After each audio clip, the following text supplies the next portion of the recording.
This is the Strait of Malacca. At its narrowest point, it's 1.5 miles wide, and 80% of China's oil flows through here. So does 60% of global maritime trade $3.4 trillion worth of goods every year. If someone blocks this strait, China's economy collapses in weeks. Global supply chains stop, and you can't get products from Asia. One narrow waterway controls everything. So why is the world economy dependent on a 1.5-mile gap between Malaysia and Indonesia? And what happens if it closes? The Strait of Malacca is a narrow waterway between the Malay Peninsula and the Indonesian island of Sumatra. It connects the Indian Ocean to the South China Sea and the Pacific. Here's what passes through it annually. Over 90,000 ships, 25% of all traded goods globally, 80% of China's oil imports, 60% of Japan's and South Korea's energy, $3.4 trillion in trade value. It's the shortest route between the Middle East, Africa, Europe, and East Asia. Ships going from the Persian Gulf to China save 1,000 plus kilometers by using this strait instead of going around Indonesia. And here's the problem. It's a choke point. At its narrowest, it's just 1.5 miles wide in the Phillips Channel near Singapore. If anything blocks it, war, terrorism, accident, or blockade, global trade doesn't slow down. It stops. Let's understand why this waterway is irreplaceable. If you're shipping oil from Saudi Arabia to China, you have two options. Option 1, Strait of Malacca distance, approximately 6,000 nautical miles. Time, approximately 15 days. Cost, relatively cheap. Option 2, around Indonesia distance, approximately 7,500 plus nautical miles. Time, approximately 20 plus days. Cost, 30 to 40% more in fuel and time. For a supertanker carrying $100 million in oil, those extra days cost millions. For container ships on tight schedules, the delay disrupts entire supply chains. The Malacca route isn't just convenient, it's economically essential. Look at this shipping density map.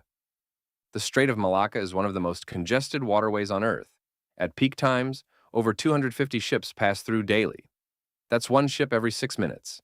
This traffic includes oil tankers from the Middle East, container ships, from Europe, bulk carriers with raw materials, LNG tankers with liquefied natural gas. Remove this route, and you don't just inconvenience shipping companies, you break global supply chains.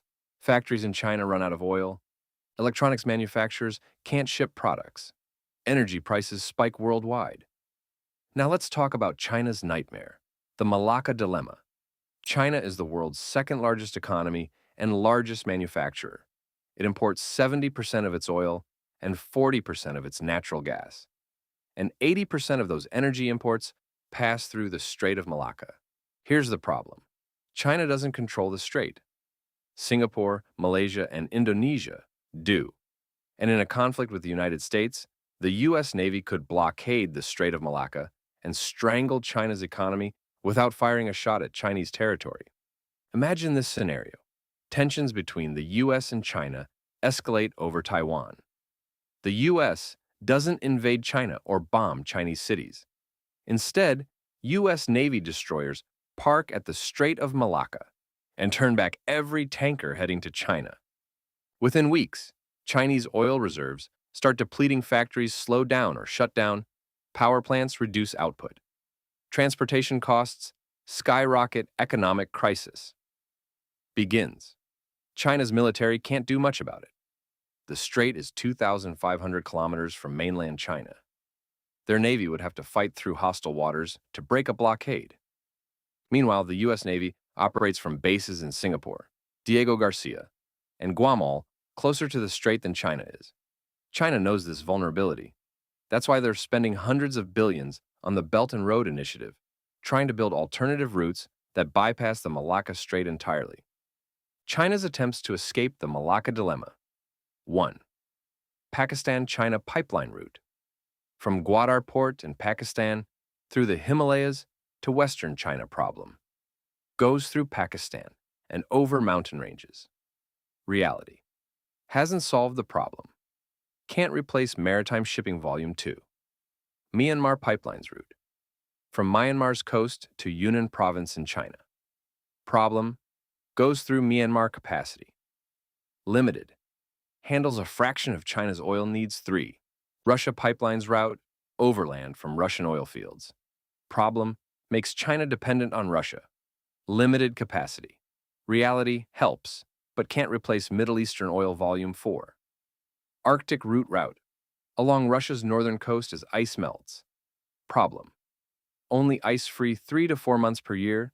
Longer distance. Limited infrastructure. Reality: decades away from being viable alternative. Here's why none of these work. Maritime shipping is cheap. A supertanker can carry 2 million barrels of oil through Malacca at low cost. Pipelines are expensive to build, vulnerable to sabotage, require massive investment, and go through unstable countries. They're helpful, but they can't replace the volume and flexibility of sea routes.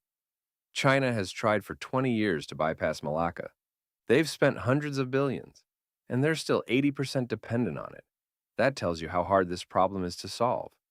So, who actually controls this strait?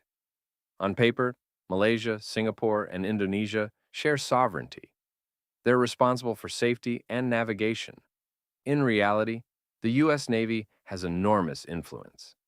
The U.S. has a logistics base in Singapore, naval cooperation agreements with Malaysia and Indonesia, the 7th Fleet patrolling nearby waters. Naval superiority in the region. China is trying to counter this by building a string of pearls ports in Pakistan, Sri Lanka, Myanmar, funded by China, expanding its navy, rapidly claiming the South China Sea, improving relations with Malaysia and Indonesia through investment. It's a quiet competition. Neither side is shooting, but both are positioning for potential conflict. Section 5. The terrorism and piracy risk. Here's another threat: piracy and terrorism. The Strait of Malacca was once one of the most pirate-infested waters in the world.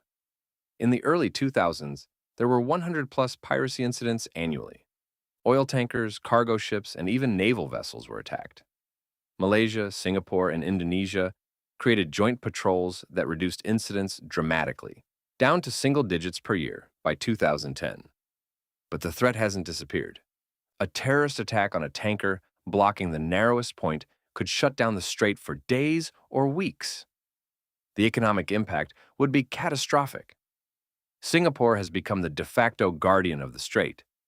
They've invested heavily in naval capabilities, patrol boats, and monitoring systems. They cooperate with the US, Malaysia, and Indonesia to keep shipping safe. But Singapore is tiny 5.6 million people. If a major power wanted to blockade the strait, Singapore couldn't stop them alone. They depend on the US security umbrella. Let's walk through what happens if the Strait of Malacca closes, whether from war, terrorism, or major accident. Week 1. Ships reroute around Indonesia. Shipping costs spike 30 to 40%. Insurance rates skyrocket oil prices. Jump $10 to $20 per barrel.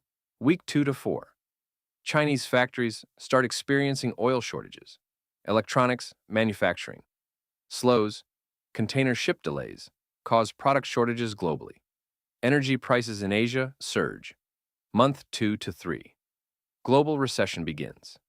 China's economy contracts severely. Japan and South Korea face energy crisis.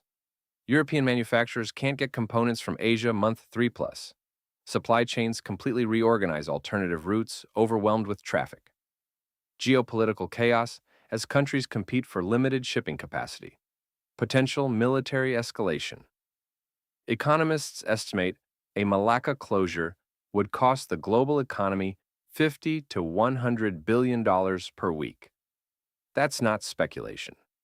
That's what happens when 25% of global trade stops moving efficiently. So what's the future of the Malacca Strait? Scenario 1. Status quo.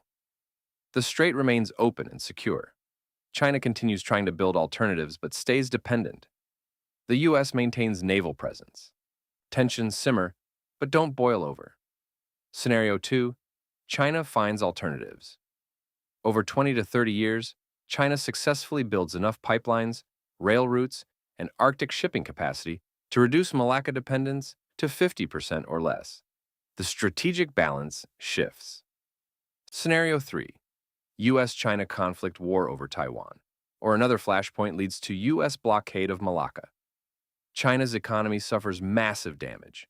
China retaliates elsewhere. Global economy crashes. Worst-case scenario. Scenario 4. Regional powers assert control Malaysia, Indonesia, and Singapore tired of being pawns in U.S.-China. Competition assert neutrality and refuse to let either side militarize the strait. They control shipping independently. Most experts think Scenario 1 continues for now. But the risk of Scenario 3 increases as U.S.-China tensions escalate. So here's why a 1.5-mile gap controls the world economy. Because geography put the shortest route between Asia and the Middle East through a narrow strait that one country can blockade. $3.4 trillion. In trade flows through here because it's 1,000 kilometers shorter than the alternatives. China depends on it for 80% of its oil. Japan and South Korea depend on it for energy. You depend on it for products shipped from Asia. And nobody truly controls it. Singapore guards it. The U.S. Navy patrols near it. China fears it. Malaysia and Indonesia own the coastlines. It's the most important waterway you've never thought about, and it's a single point of failure for the global economy. But here's the question I want you to answer. If you were China's leader, what would you do about the Malacca Dilemma? Your options. Accept the risk and keep depending on Malacca, invest trillions more in pipelines and alternative routes, even though they can't fully replace sea shipping. Build enough naval power to fight for control of the strait if blocked. Something else entirely. Drop your choice in the comments and explain why it's the best option. Bonus points. If you can think of a solution nobody's tried yet,